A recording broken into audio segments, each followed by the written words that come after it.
Hi, I'm Matt Prendergast. I'm here on faculty at GCU. I'm also a member of the Phoenix Symphony, and we're here to talk about the All-Region and All-State band etudes. I'm going to start on snare drum. So this is etude number 1. I'm actually going to start on the second line, just to get talking about things. So this says it's supposed to be like a march, and it says half note equals 60. So I would recommend just putting your metronome on quarter note equals 120 for a while. So it's going to feel like a march about this speed, and then get comfortable with how this line sounds. So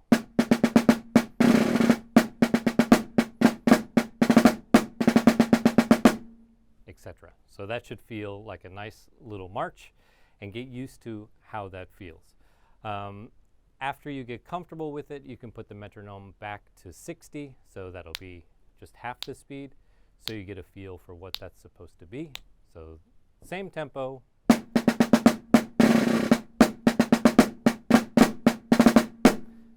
we're feeling the half note, which is how the part is marked. I also want to make another note about flams. So you'll see a couple flams in this second line here. I want everybody to be careful that when you do a flam, the flam note, the small note, is as low as possible, and your main note is a regular stroke. So this small note should be very close to the head, and just drop it right before the main note, so we don't get this poppy sound. That small note should happen right before the main note. As we get to the rolls later in the line and the last line, I would recommend that you think about just playing 16th notes. So if the tempo was here, 16th notes, play that same stroke speed, but then put a little bit of pressure at the front of your grip and get your buzzes. So 16th notes, and then push at the front of your grip, and then you get your buzz. So the last measure of the second line would, without buzzes, would be, and then put buzzes in, and you get your roll. But that way your hands are moving at the same tempo, so the roll shouldn't mess up the way you get through those little parts. Then we go back to the first line. So this says andante and quarter equals 72, which is going to feel quite a bit different than the second line. So I would recommend that at first you actually double the speed of the metronome. So this would be the 8th note, 1 and 2 and 3 and 4 and then we've got these 32nd notes, which would be, they're twice as fast as 16th notes. So the first beat, if this is the tempo, 1 and 2 and 1 and those two notes are really close together, almost like a flam, but not quite. So the first measure would sound like this. So those little 32nd notes are pretty close together, but the beat stays nice and steady. At the end of this first measure, we've got what's called a drag. So on the end of beat 4, there's a drag. And that should be executed basically exactly like a flam is executed, except instead of one note like a flam, your small notes, we play 2. So we just drop 2, and that's a drag. But it should kind of look and feel similar to a flam. Flam, drag. Okay? And then what's going to be difficult about this etude is going from the end of the first line to the second line. So we've got this tempo on the first line, 1, 2, and then the second line should feel like the march. 1, 2, 3, 4, 1, 2, 3, 4. So that transition's going to be a little weird. So the way I would recommend practicing it is really getting comfortable with the second line feeling like a march, and then getting your tempo for the first line, and just try to internalize how both of those feel. And then when you make the change, just jump on the new tempo right away. So I'll play the last 2 measures of the first line and then the first measure of the second line, and we'll see how that transition works.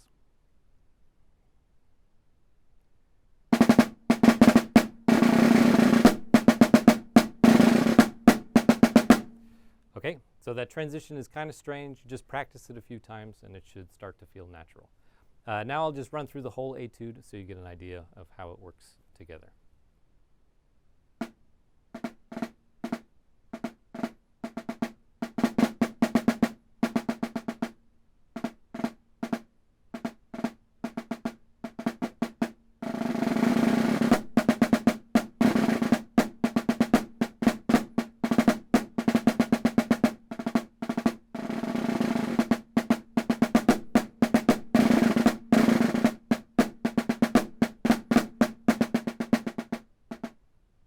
Okay, now etude number 4, so the next snare drum etude. This one's pretty quick. This one's going to be a little bit tough at the beginning. So this one is in 12/8. So if you put the metronome on at 100, this would be about 100, and then you're thinking kind of like triplets. So each eighth note on the page, there's 3 of them per beat. So 1, 2, 3, 4, 5, 6, 7, 8, 9, 10, 11, 12. 1, da, da, da, da, da, da, da, da, da, da. So it's going to feel a little bit like triplets. It's not, but that's kind of how it feels. So I would recommend getting comfortable with singing that kind of time, 1, 2, 3, 4, 5, 6, 7, 8, 9, 10, 11, 12, and making that feel comfortable. To execute this first line, which is pretty quick, the sticking I would recommend is actually to just use your right hand to play the eighth notes straight all the way through. So your right hand would actually just play 1, 2, 3, 4, 5, 6, 7, 8, 9, 10, 11, 12 would be the first bar. And then put your left hand in just to finish the rhythm. So watch the right hand. I'll kind of ghost the left hand. So your right hand is just playing all the eighth notes, and your left hand is filling in. So at tempo, that would sound like. So just keep your right hand steady. That should help you stay in time and get through this whole thing. This pianissimo is difficult for some people on drum. So assuming your drum is in pretty good shape, if you play a little bit close to the edge, not at the very rim because that's a tangy sound, but maybe 1 inch away from the rim, it's going to be softer than if you play in the middle. So I would recommend starting this etude pretty close to the rim and then working your way to the center as we get the crescendo. So I won't change the volume of my strokes very much. I'm just going to move in and notice how that changes the sound.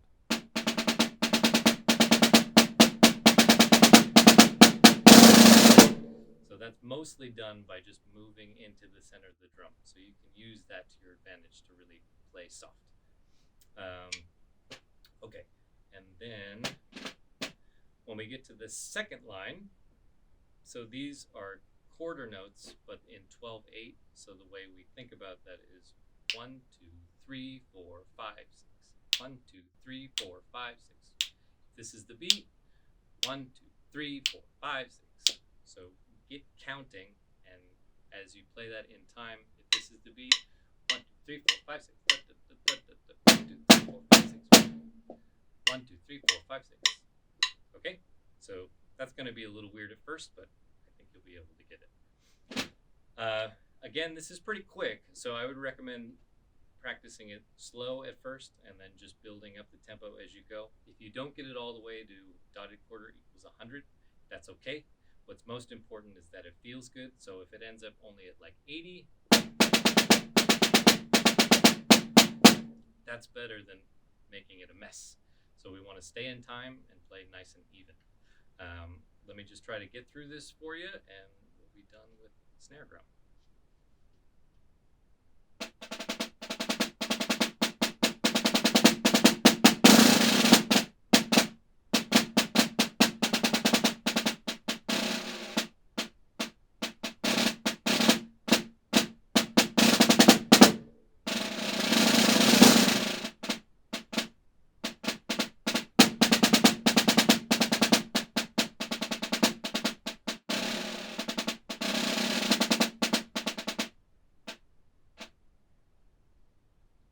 Notice how I was moving at the end also to get really soft at the end, go to the edge. Hopefully that helped your snare drumming. Good luck. Okay, now now we moved on to timpani. And I think for a lot of you, this is going to end up being the most difficult of the instruments to get through, just because we're a little bit less familiar with that instrument. So the first thing I want to do is just talk about how we execute anything on this instrument, so you have an idea of how to practice it or how to play it. So one of the most important things is where you play on the instrument. So the center of these drums is a no-no, so that just sounds kind of like a weird tom-tom.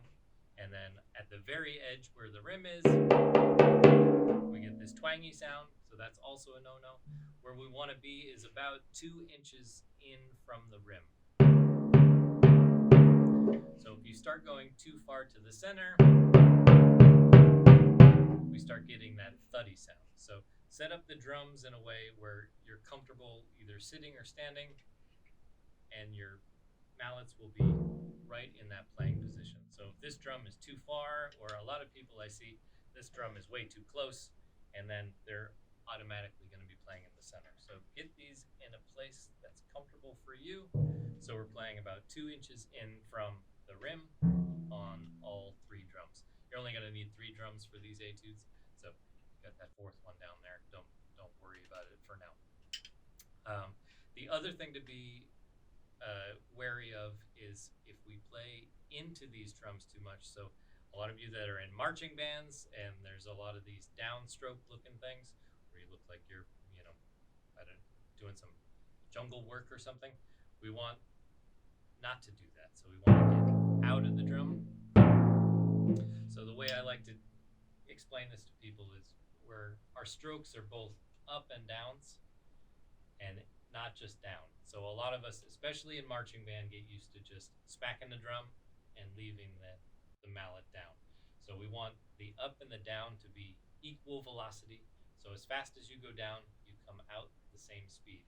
Imagine these drums are like puddles of water, and we're trying not to get the mallet too wet. So we got to touch the puddle, but get right out of it so we don't soak the whole mallet. So it should be a nice open sound. If we play into it,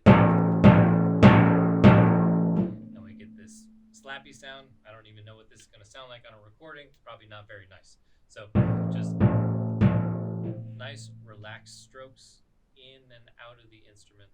Make sure we don't stay down. The next thing is the tuning. So let's not get too scared of the tuning. I would recommend with these etudes that you actually go to a xylophone or a piano or somewhere and actually work out these little etudes on those instruments, so you get the melody in your ear. So when you put it on the drums, it's not so crazy. Ideally, you're working on singing with the piano or a xylophone or whatever, so you can hear the pitches in your head, and then when you put them on the drums, they sound familiar to you. So the first etude, number 2 on the page, we've got A, D, and E. So we've got a 4th, and then a 5th.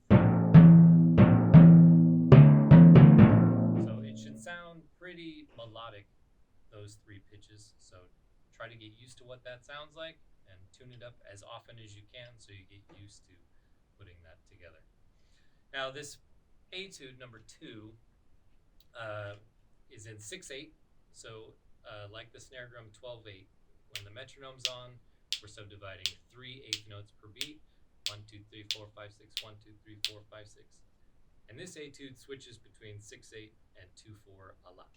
So 2/4 is the same as 4/8. So if we just multiply by 2, we got 4 and then 8. So 4 eighth notes in every 2/4 bar. So 1, 2, 3, 4. 1, 2, 3, 4 is how you would feel the 2/4 bars. So if I go back and forth between the two, 1, 2, 3, 4, 5, 6. 1, 2, 3, 4. 1, 2, 3, 4, 5, 6. 1, 2, 3, 4. 1, 2, 3, 4, 5, 6. 1, 2, 3, 4. So the 8th note stays the same, and then the big beat that you're counting kind of adjusts to that. One more time. 1, 2, 3, 4, 5, 6. 1, 2, 3, 4. 1, 2, 3, 4, 5, 6. 1, 2, 3, 4. So that's how we're going to feel it. It's going to be quite a bit faster than that. 92 is about 1, 2, 2, 3, 4, 5, 6, 1, 2, 3, 4, 1, 2, 3, 4, 5, 6, 1, 2, 3, 4, 1, 2, 3, 4, 5, 6, 1, 2, 3, 4. So I would just get used to counting that over and over again so you feel comfortable with these switches. Okay, the last thing I'll talk about, just technique-wise on this, is muffling. So this is pretty quick, so we're not going to be able to muffle everything, but a couple places that are probably important to muffle would be after the first measure of the second line, so right before the 6/8, we're going to want to get rid of the ringing, so when we play pianissimo, we can hear it. So that transition will be like this. So we're going to want to muffle those two drums before we play the pianissimos. I would also recommend at the very end, we should muffle. So if I play the last two bars, and then muffle everything so it's not all ringing over together. Other than that, if you can get the counting together, this should be relatively straightforward despite it being pretty quick. I will also mention there's only one roll in this etude. There's more in the next.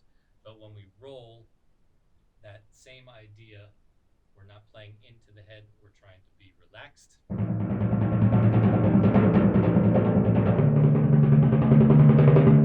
You don't have to play very fast. And if we use our wrists and play relaxed, it should sound like a nice long tone. If we stiffen up and do one of these, then that doesn't sound very good. It doesn't sound like a roll. It should sound like just a sustained one note. So you'll hear a little bit of the beats in there, but it should sound like a long note. Again, think of that puddle and try not to splash the puddle too much. I'm going to try to get through this one. So this is etude number 2.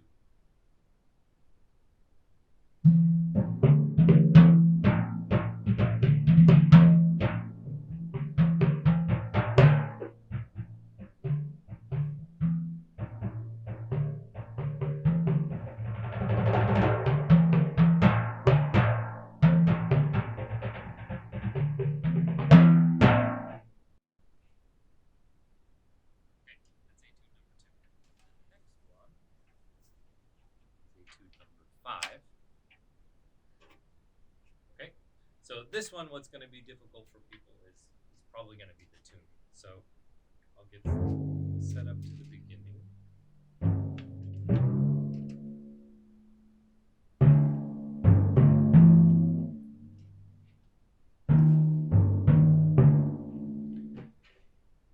And then when you go into the audition, you're probably going to be on drums you've never seen before. So who knows if the gauges are going to be right or any of that. So what I would recommend is coming in with a plan. So the middle drum here, we're going to have to take from a D to a C at some point. So once you've got your D, practice quickly getting your C. So that's where the C is, and then memorize where you saw it on the gauge. It might not be right where the C is marked on the gauge, or maybe there's no gauge, so just get a feel of how much your foot moves between the C and the D. So when we get to it in the etude, you can do it quickly and stay in time. So do the same thing, kind of memorize quickly. E flat to D. Memorize how that feels in your foot.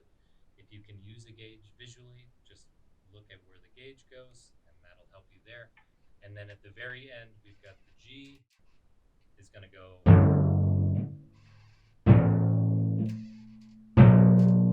It's going to play basically a major scale, so that should sound like do, re, mi, and then again feel how your foot moves there, and be ready to do that when we get to the actual etude. Okay. Sorry, having trouble seeing here. Okay, so then the other thing to note is this etude starts in 4/4, and then in the second line we're in 12/8, but the beat stays the same. So if this is the quarter note on the first line, 1 and 2, 2, and 3, and 4, and the second line is 1, 2, 3, 4, 5, 6, 7, 8, 9, 10, 11, 12. So 1 and 2 and 3 and 4 and 1, 2, 3, 4, 5, 6, 7, 8, 9, 10, 11, 12. So your metronome will stay the same, but how you subdivide the inner beats changes a little bit.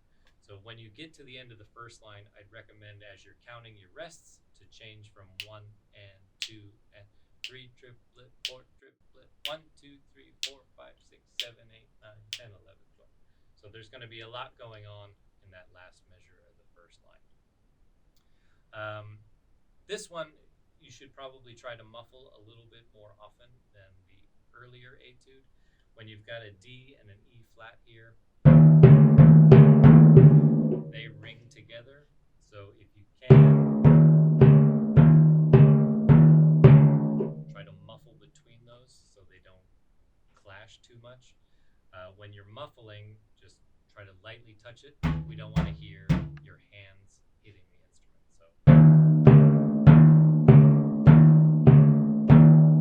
So it should be very soft when you touch it with your hands. That's going to take some coordination practice. It's one of these like pat your head, rub your tummy type things. It'll take a while. So get comfortable just going back and forth.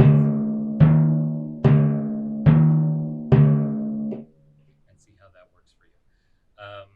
Additionally, when there's rests, we should be muffling. So in measure 1, 2, 3, 4, you've got this eighth notes marked. So 1 and 2 and we want to muffle on the ands. So they last only an eighth note. Otherwise, the composer would have wrote quarter notes. That would have been 1, 2, which is not what he wrote. So 1 and 2 and is how we're going to execute that. The same thing at the bottom of the page, the next to last measure between the pitch changes. 1, 2, 3, 4. We're going to muffle on those rests. Okay? All right. So we'll see how I do getting through this one. Notice the muffling as I get there, and the pitch changes we're going to do right in time. So always subdivide during the rests, and try to have a plan for when you're going to change your feet. So before I play it, the first line, end of the first line, I would probably do so 1 and 2 and 3, 4, change foot on 1, 2, change foot on 3, and so use your foot in time to change those pitches. Hopefully you've memorized how much your foot needs to change so you can do it in time and you're not just kind of swimming trying to figure out where to go.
Okay?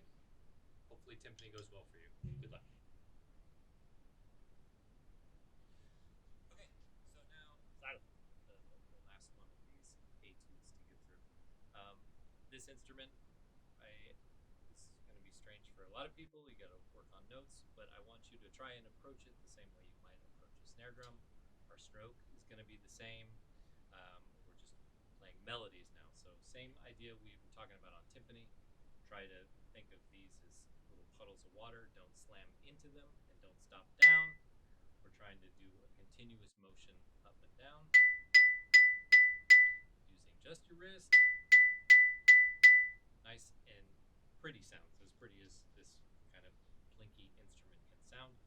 Try not to, we don't need to smash it, and we don't need to be big arm strokes with this. Okay, so etude number 3. This one has got these little breath marks you'll see at the end of bar 3 and then at the end of the first measure of the third line. For other instruments, this makes a lot more sense. If you're playing like a brass instrument, it's just an indication to take a breath and then restart. Or if you're playing a string instrument, to maybe slightly stop the bow and then restart the phrase. For us, it makes a little less sense, but the idea should be there should be a sense of breath. So whenever you see the breath mark, just restart afterward. We shouldn't really be changing the tempo. The tempo should stay the same, but it should feel like you're starting a new phrase.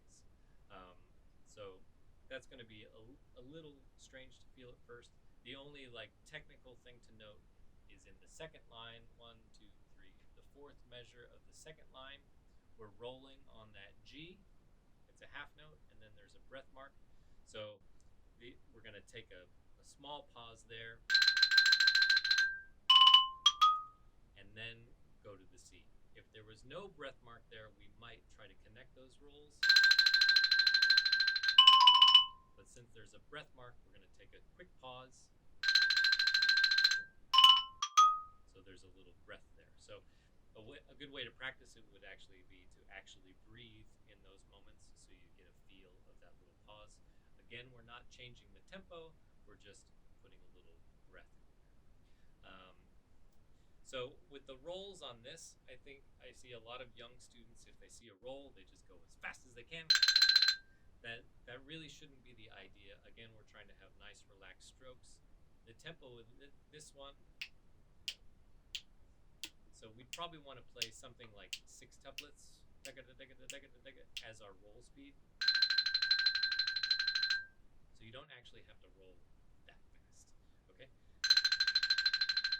Or maybe slightly faster than 6 tuplets, but don't go crazy. So just nice and relaxed. And then we'll also notice flams on this instrument. It's the same as on snare drum. They're more like, they should be considered grace notes, not flams, but we execute them the same way we would a flam. So whatever the flam note is marked on is a very small light stroke, and the main note is still a main sounding note. So in the second bar, I'll just get there.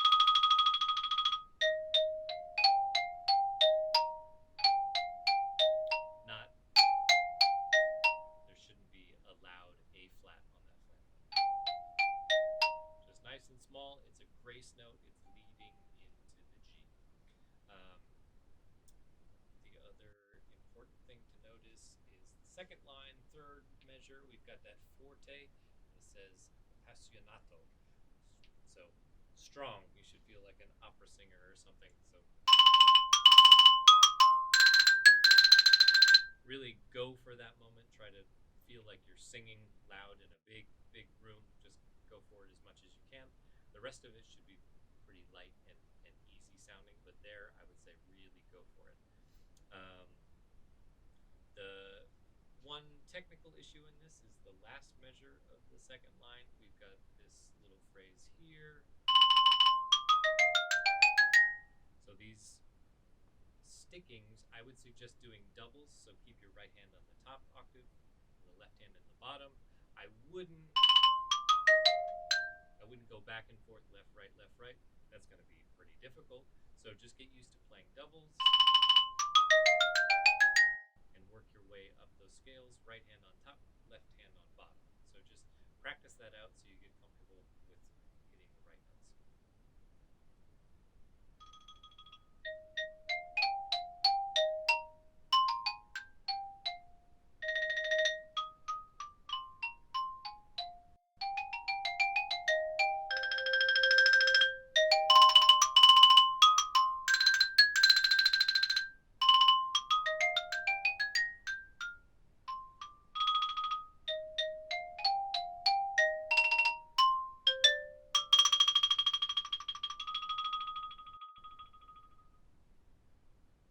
Okay, and yeah, fermata roll as long as you can and really taper out at the end.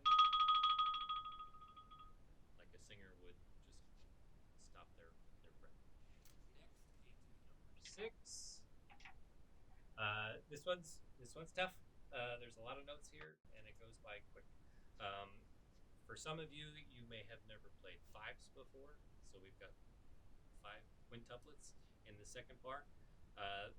What I can recommend is just get used to playing quintuplets. So we all play 16th notes and triplets all the time, and it feels normal. So those are 16th notes, triplets, and then fives. If you just get used to practicing them and playing them, they'll feel comfortable and it won't be so weird. So on this instrument, you could always come up with a way to put the metronome on and then play 5 notes. 1, 2, 3, 4, 5. 1, 2, 3, 4, 5. And then put the metronome. 1, 2, 3, 4, 5.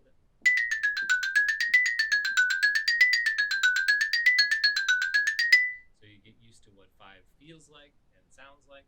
So when you get to it in the etude, it's not so strange.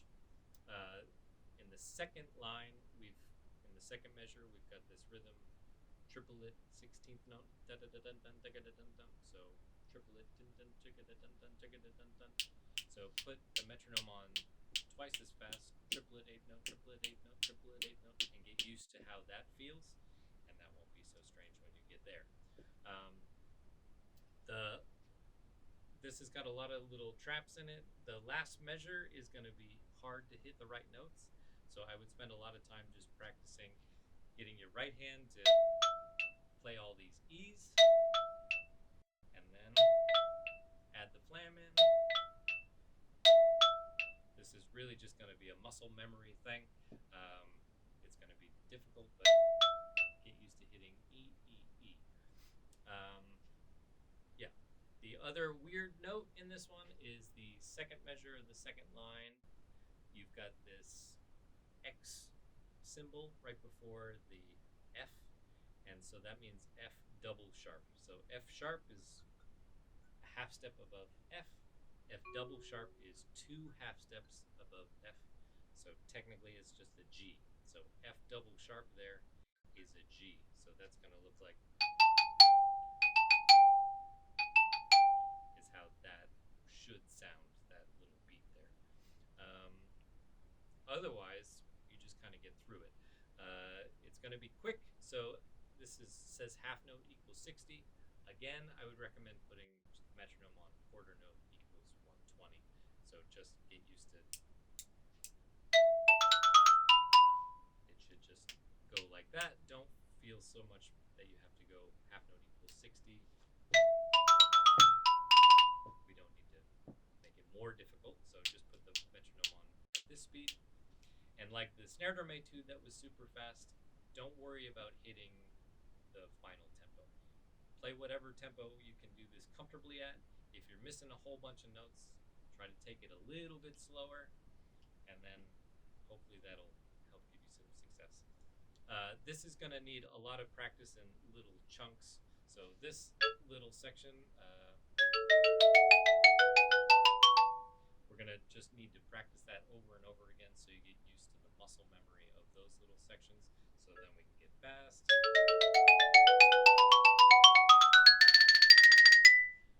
So slow to fast is the only way that's going to work out for you. Yeah, what else is there? Nothing too serious. Again, the rolls, just,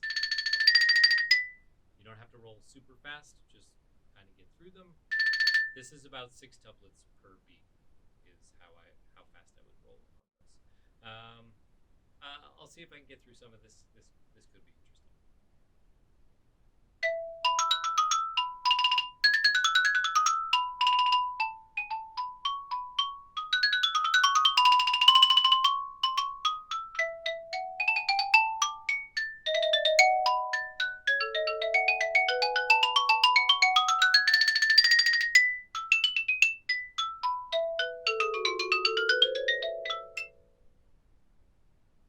Okay, not perfect, but pretty close. So good luck with getting through all of that, and hope your xylophone playing goes